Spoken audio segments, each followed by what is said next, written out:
Hello दोस्तों, मैं हूं चंद्रराज कुमार जो कि कक्षा 10 के मैथ को हम लोग सॉल्व करेंगे क्वेश्चन को, जो कि हम पढ़ा रहे हैं कौन सी किताब से, डॉक्टर मनोहर रे की किताब से पढ़ा रहे हैं। देखिए, सबसे पहले आज पार्ट नंबर 1 हम पढ़ा चुके हैं, जो कि पहला चैप्टर वास्तविक संख्या का इंट्रोडक्शन दे चुके हैं। अब देखिए, और उसके बाद हम आगे देखते हैं कि हमें पढ़ना है अब यूक्लिड विभाजन एल्गोरिथम ना। पहले इसका हम बेसिक देख लेंगे, तो फिर उसका अध्याय का पूरा एक्सरसाइज सॉल्व करेंगे। पहले हम इसको बेसिक में देखेंगे कि यूक्लिड विभाजन एल्गोरिथम क्या होता है। एल्गोरिथम को यहाँ पे परमे भी लिख सकते हैं, यहाँ परमे भी होता है एल्गोरिथम के जगह ना। कभी कभी परमे दे देता है, कभी एल्गोरिथम दे देता है। इसी को देखो भाई, इंग्लिश में क्या होता है कि यूक्लिड्स डिवीजन लेम्मा, इसको इंग्लिश में जानते हैं यूक्लिड्स डिवीजन लेम्मा। ठीक, बात क्लियर। अब देखिए, ये हिंदी में भी दिया रहेगा और इंग्लिश में भी हम साथ साथ बताते रहेंगे, क्योंकि क्लास 8 से बच्चे इंग्लिश मीडियम में पढ़ रहे थे, उसके बाद हिंदी मीडियम में जाते हैं तो उनको ज़्यादा समझ में नहीं आता है, इसलिए यहाँ पे कि इंग्लिश में भी बताते रहेंगे हेडिंग के नाम को। ठीक है, अब देखिए कि सबसे पहले यूक्लिड डिवीजन लेम्मा या एल्गोरिथम क्या होता है ना। तो देखिए, भाज्य इक्वल टू भाजक गुणे भागफल प्लस शेषफल। ठीक, यही होता है क्या, यूक्लिड विभाजन एल्गोरिथम होता है। यहाँ इसको हम शो करने के लिए यहाँ पे ऐसे दिखाते हैं, इसे a equal to b q plus r, a equal to b q plus r. जहाँ देखिए ए से समझ में आ रहा है, ए से क्या हो गया, भाज्य हो गया, ए के साइड में है ना, तो यहाँ क्या हो गया, भाज्य हो गया। और भाजक बी क्या हो गया, भाज्य हो गया, बी हो गया भाज्य, ए हो गया भाज्य, और बी क्या हो गया, भाजक हो गया, और क्यू क्या हो जाएगा, भागफल हो जाएगा, और प्लस आर, आर क्या हो जाएगा, शेषफल हो जाएगा। ठीक, अब देखिए, अब आपको ये नहीं समझ में आ रहा कि ये भाज्य क्या है, भाजक क्या है, भागफल क्या है, शेषफल क्या है ना। तो इसको हम कुछ डिफिनेशन बताते रहे हैं, पहले यहाँ डिवाइड लगाकर। देखिए, जैसे कि 10 में हम 2 का भाग कर रहे हैं, 10 में 2 का भाग कर रहे हैं, ये सब समझाने के लिए आपको कि भाज्य, भाजक और भागफल प्लस शेषफल ये कौन से कहाँ पे हैं। देखिए, इसको हम कटाएंगे कितने बार में, 5 बार में चला जाएगा, 5 दूनी की 10, यहाँ हो गया 0 0। ठीक, अब देखिए समझेंगे कि ये सब क्या है। ये देखिए, ये 10 है ना, ये 10 ये क्या है, भाज्य है, क्या है, भाज्य है। और भाजक कौन है, ये भाजक, तो यहाँ पे जो 2 है ना, ये क्या है, भाजक है, क्या है, भाजक है। और ये देखिए, जो हमारा भागफल आया है, आंसर आया है, वो क्या है, भागफल है, ये है भागफल। यहाँ हम कर सकते हैं ये भागफल। और जो 0 0 आया है रिमाइंडर, उसे हम बोलते हैं क्या, शेषफल, तो ये है हमारा शेषफल है। ठीक, बात क्लियर मेरे दोस्त, शेषफल हो जाएगा ये। अब देखिए, अब इसको हिंदी में जान रहे हैं, इंग्लिश में भी जान लीजिए। इंग्लिश में इसको क्या बोलते हैं, ये देखिए क्या है, भाज्य, इसको इंग्लिश में क्या बोलेंगे, डिवाइडेंड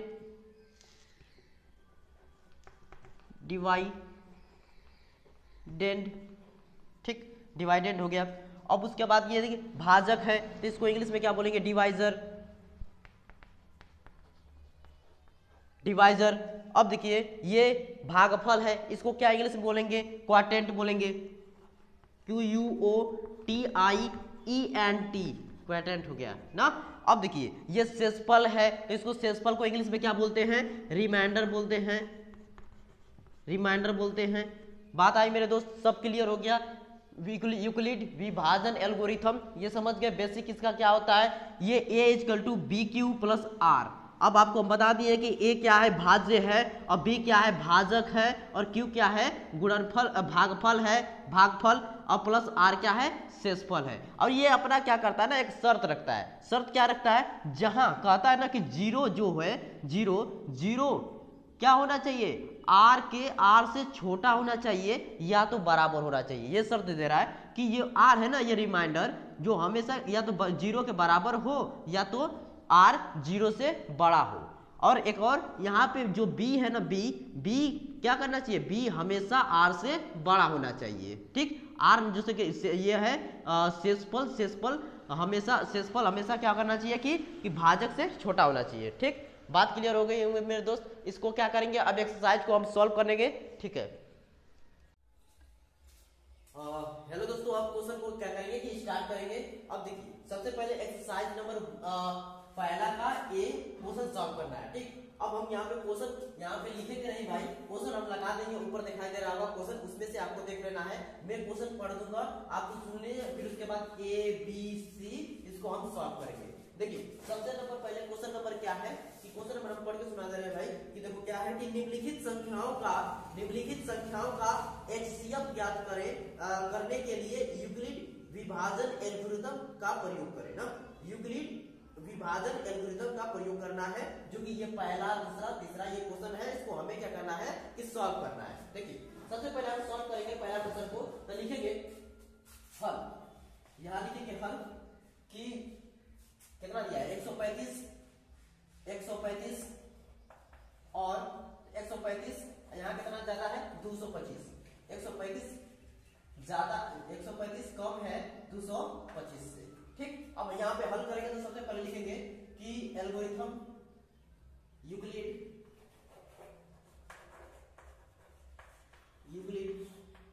एल्गोरिथम यूक्लिड विभाजन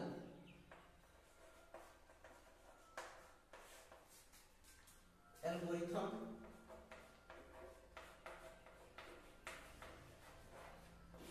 के प्रयोग से ठीक, पहले हम इतना लिख देंगे कि यूक्लिड विभाजन एल्गोरिथम के प्रयोग से। ठीक, ये क्या होता है, यहां से हम लिख देते हैं भाज्य इक्वल टू भाजक गुणे भागफल प्लस शेषफल। ठीक है, यहां होता है शेषफल। ठीक, बात समझ में आ गया दोस्त। देखिए भाज्य इक्वल टू भाजक गुणे भागफल प्लस शेषफल। ठीक, अब देखिए हमें क्या करना है कि पहले तो ये दिया है जो 135 से ज्यादा 135 से ज्यादा है 225, तो ये क्या हो जाएगा, हमें क्या करना है एचसीएफ ज्ञात करना है, लेकिन यूक्लिड विभाजन एल्गोरिथम के प्रयोग से ना। तो सबसे पहले ये 225 दिया है ना 225, तो ये क्या हो जाएगा भाज्य हो जाएगा। तो यहाँ लिख देंगे कि 225 भाग करना पड़ेगा। ठीक, और यहाँ भाजक ये क्या हो जाएगा कि भाजक हो जाएगा 135। अब हमें निकालना है क्या कि अब इसको सॉल्व करेंगे, कब तक सॉल्व करेंगे, जब तक शेषफल 0 ना आ जाए ना, शेषफल 0 ना आ जाए। तो देखिए यहाँ पे हमें निकालना है भागफल और शेषफल, तो हम क्या करेंगे कि एक साइड भाग करते जा रहे हैं, यहाँ पे भाग कर रहे हैं। देखिए यहाँ पे भाग कर रहे हैं 225 और कितना 225 में भाग कर रहे हैं किसका 135 का। तो सबसे पहले एक बार भाग करो 135। ठीक, 135 एक बार कितना गया, ठीक है 5 से 5 घटाए कितना हो गया 0 हो गया। और देखिए यहाँ पे एक हाथ से दिया कितना हो गया 12 में से 3 दिया कितना हो गया 9 हो गया, और यहाँ कट के 0 हो जाएगा। ठीक, अब देखिए हो गया यहाँ पे 135 ये तो क्या है भाजक है, 135 तो भाजक है और ये क्या है भाज्य है, और ये क्या हो जाएगा भागफल, ये क्या हो जाएगा भागफल होगा। तो यहाँ पे हम क्या लिख देंगे, एक भागफल कितना आया 1 आया, और शेषफल कितना आया यहाँ पे 90 आया ना, शेषफल कितना आया 90 आया। तो हमें क्या लगाना है कि 90 नहीं, हमें 0 लाना है, तब तक इसको हम करते जाएंगे। तो यहाँ पे हम लिख देंगे कि 90 इज नॉट इक्वल टू 0, 90 0 के बराबर नहीं है। तो यहाँ पे एक बार और करना पड़ेगा, यहाँ पे हम लिख देते हैं चरण नंबर 1 हो गया, यहाँ चरण दूसरा। ठीक है, ऐसे सॉल्व कर देते हैं। चरण 1 मतलब पहली बार किया है, चरण 2 मतलब दूसरी बार हम करेंगे। तो अब देखिए इसमें अब दूसरी बार करने में हमको क्या करना पड़ता है कि देखिए पहले तो 225 का तो कर दिए, अब यहाँ पे जो ये 135 है ना, ये भाजक है ना, ये क्या हो जाएगा अब भाज्य बन जाएगा। क्या बन जाएगा भाज्य बन जाएगा। तो यहाँ पे पहले भाज्य की जगह क्या लिख देंगे 135 लिख दे। ठीक, इक्वल टू, अब एक चीज और ध्यान देना है, जो यहाँ शेषफल आया रहता है ना, वो अब क्या बन जाता है भाजक बन जाता है। क्या बन जाता है भाजक। जहां यहाँ 90 देखिए शेषफल की जगह 90 है ना, तो अब 90 को यहाँ पे भाजक की जगह ला देंगे, तो यहाँ पे कितना हो गया 90 हो गया। तो अब हमें फिर से ज्ञात करना पड़ेगा भागफल और शेषफल। ठीक, फिर से ज्ञात करना पड़ेगा। तो 135 में 90 का क्या करेंगे भाग करेंगे, 135 में 90 का फिर से हम भाग करेंगे। तो ये देखिए 2 बार करेंगे तो ज्यादा हो जाएगा ना, 2 बार करेंगे तो कितना हो जाएगा ज्यादा हो जाएगा। तो एक बार ले जाएंगे तो ये 90 का 90 होगा, यहाँ घटाएंगे यहाँ 5 बचेगा, 13 में से 9 घटाएंगे कितना बचेगा 4 बचेगा, यहाँ कितना का 45। अब जान गए आप ये 90 क्या है आपका, 90 क्या है, ये भाजक है ना, 90 यहाँ पे, ये 90 यहाँ पे भाजक है, तो हमें भागफल यहाँ पे कितना मिला है, 1 मिला है, तो यहाँ पे भागफल के लिए 1 लिख देंगे, 1, और शेषफल कितना हो गया, 45 हो गया ना मेरे भाई, 45 हो गया। अभी भी ये 0 के बराबर नहीं है, तो अभी भी नहीं रुकेंगे और आगे बढ़ाते जाएंगे, ठीक है। तो यहाँ लिख देंगे पहले हम कि 45 इज नॉट इक्वल टू 0, 45 भी 0 के बराबर नहीं है, ठीक। तो और करेंगे, चरण नंबर दूसरा भी कंप्लीट हो गया, चरण नंबर तीसरा पे जाएंगे ना, इसको हम करते हैं रफ, ठीक। अब बगल में इसको रफ कर देते हैं, ऊपर करते हैं सॉल्व, इसको रफ कर देते हैं भाई, स्क्रीनशॉट ले लेना है, स्क्रीनशॉट ले लेना, ठीक। अब देखिए कि हम इसको सॉल्व कर रहे हैं, तो चरण नंबर तीसरा लिख देंगे, चरण तीसरा, पहला दूसरा हो गया कंप्लीट, तीसरा नंबर पे देखेंगे। अब देखिए हमने यही बताया है कि ये अब तक इसका कंप्लीट हो गया ना, तो ये क्या है, भाजक है ना, अब भाजक क्या बन जाएगा, भाज्य बन जाएगा, तो यहाँ पे 90, यहाँ पे 90, अब जो ये शेषफल था ना, शेषफल, अब वो क्या बन जाएगा, भाजक बन जाएगा, यहाँ पे आ जाएगा, ये 45 हो गया। अब हमें फिर से ज्ञात करना पड़ेगा भागफल और शेषफल, ठीक। अब यहाँ पे हमें भाग करना पड़ेगा फिर से, 90 में भाग करेंगे 45 का, ठीक। तो कब आ गया 45 दूना के 90, ये कट गया, यहाँ कितना आ गया, 0 0 आ गया, ठीक। अब देखिए यहाँ पे हमें भागफल कितना मिल गया, 2 मिल गया ना, तो यहाँ पे हम क्या लिख देंगे, 2 प्लस, और शेषफल कितना मिला है, शेषफल नीचे वाला 0 मिल गया, बस हो गया काम हमारा। हमें तो यही लाना था भाई, 0 लाना था, जब 0 आ जाएगा तो HCF निकल गई है, बस हमको 0 तक लाकर छोड़ देंगे। अब देखिए लिखने के लिए लास्ट में हम कैसे लिख देंगे कि अतः लिखेंगे, अतः 135 और 225 का HCF कितना है, कितना था, यह 45 था ना, तो यहाँ कितना हो जाए, 45 होगा, ठीक। ये पहला नंबर क्वेश्चन कंप्लीट हुआ। अब क्वेश्चन नंबर हम दूसरा को देखेंगे, क्वेश्चन नंबर दूसरा में क्या है, ठीक है, इसको रब किया जाए भाई, ठीक। अब देखिए जैसे पहले क्वेश्चन को हम आराम से किए हैं, उसी तरह दूसरे क्वेश्चन को भी करेंगे। सबसे पहले लिखेंगे हल, देखिए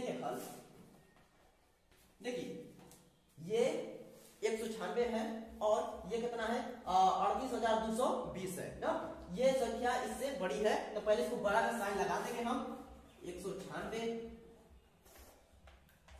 जो 196 से बड़ा है, कितना संख्या है, 38,220, ठीक। पहले हम बड़ा साइन का लगा देंगे, ठीक है। अब लिखेंगे यहाँ पे यूक्लिड, यहां पे लिख देंगे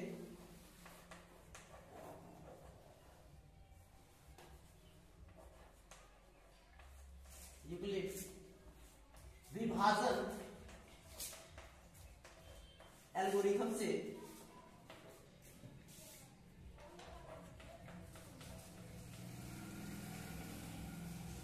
बस लिख दीजिए, इतना काफी है कि यूक्लिड विभाजन एल्गोरिथम से, ठीक। अब हम यहाँ पे क्या कर रहे हैं ना, यहाँ पे हम लिख देते हैं भाज्य, इसका तो यही तो होता है, भाज्य इक्वल टू भाजक गुणे भागफल प्लस शेषफल, ठीक। पहले ऐसे लिख लेना है, शेषफल, ठीक, लिख दिया हम। अब देखिए अब हम सॉल्व करेंगे, तो हम बताए ना जो बड़ा होता है ना वो क्या हो जाता है, भाज्य होता है। यहाँ पे बड़ा कौन हो गया है, 38,220, ये आपका भाज्य हो गया। अब यहाँ पे भाजक कौन हो जाएगा, 196, ठीक हो गया। अब हमें निकालना है क्या, भागफल निकालना है और शेषफल निकालना है। हमें तो HCF क्या करना है, यहाँ पे अभी क्वेश्चन में तो भागफल और शेषफल निकालेंगे, और जब तक कब तक निकालेंगे, जब तक शेषफल 0 ना हो जाए, शेषफल 0 ना हो जाए तो तब तक सॉल्व करेंगे। देखिए क्या करेंगे कि अब यहाँ पे हम इसको पहले यहाँ पे भाग करते हैं, देखिए अब देखिए यहाँ पे लिख दिए 38,220, इसमें 196 का भाग करेंगे। देखिए एक बार में जाएगा, पहले एक बार में जाएगा, तो एक बार में हम लिख देते हैं यहाँ पे, 2 बार करेंगे तो ज्यादा हो जाएगा ना, तो एक बार करेंगे पहले। तो देखिए 12 में से 6 जाएगा, कितना बचेगा भाई, 6 बच गया। यहाँ पे देखिए एक हासिल दिया है, तो यहाँ पे कितना हो गया, इसका 17 हो जाएगा ना, ये इसको अब कम पड़ रहा है, 9 है, तो घटाने पे कम पड़ रहा है, तो ये इसको हासिल देगा, कितना हो जाएगा 17 में से 9 घटाएंगे कितना बचेगा भाई, 8, ठीक। अब यहाँ पे कितना हो गया, 2 में से 1 जाएगा 1, ठीक। अब फिर अब भाग करेंगे, कब तक भाग करेंगे, जब तक पूरा कट ना जाए, मतलब कि कट ना जाए, चाहे अंतिम में शेषफल ना बच जाए तब तक से। तो देखिए अभी तो ये कम पड़ रहा है, तो एक ऊपर से उतरेगा, यहाँ 2 हो गया, ठीक। अब देखिए हम क्या करेंगे, अब कि इसको ले जाते हैं कि अब इसको ऐसा कटाया जाए कि इसके बराबर आ जाए, कितने जाए बराबर आ जाए, आसपास आ जाए, 9 पर ले जाए, फिर कर लिया जाता है। ये देखिए 9 9 छके कितना हो जाएगा, 9 छके 54 को 4 हाथ में लगा 5, फिर 9 9 81 81 5 86 को 6 हाथ में लगा 8, 9 का 9 और 9 और 8 कितना हो जाएगा, 17 हो जाएगा, यहाँ पे 17 हो गया, ठीक, बात क्लियर। अब देखिए 12 में से 4 घटाएंगे तो कितना बचेगा, 8 बचेगा, और यहाँ पे कितना हो जाएगा कि 5 15, तो 15 में से 6 जाएगा, कितना बचेगा 9, ठीक है, 15 में से 6 जाएगा 9 बचेगा, और यहाँ पे 17 है तो यहाँ 0 यहाँ 0, ठीक। अब उतरा यहाँ से 0, ठीक। अब देखिए अब ये कितनी बार में जाएगा, 5 बार में देकर देते हैं, चला जाता है 5 6 30, 5 यहाँ पे लिख देते हैं बगल में, 5 6 30 को 0 हाथ में लगाती, 5 9 45 45 और 3 48 को 8 हाथ में लगा 4, और 5 का 5 5 4 9, बिल्कुल जा रहा है तो पूरा वैल्यू ये कट कर कितना हो जाएगा, यहाँ पे 0 0 हो जाएगा ना, 0 0 0 हो जाएगा, मतलब रिमाइंडर कितना आया है, शेषफल कितना आया है, 0 आया है, लेकिन भागफल कितना आया है 195, यहाँ लिख देंगे भागफल कितना है 195 है, भागफल कितना है 195 है, और शेषफल कितना हो गया है 0 हो गया है, तो यहाँ पे हम शेषफल लिख दिए 0, ठीक, शेषफल लिख दिए प्लस 0। तो हमें क्या है कि अब यहाँ पे तो देखिए 0 हो गया, तो बस यहीं तक रोक देंगे, तो यहाँ पे हमारा जो भाजक रहेगा, यहाँ भाजक, यहाँ भागफल कितना आया है 100, यहाँ पे जो भाजक है वही तो आंसर हो जाएगा, फिर यहाँ लिखेंगे अतः 196 और 38,220 का HCF 196 है, 196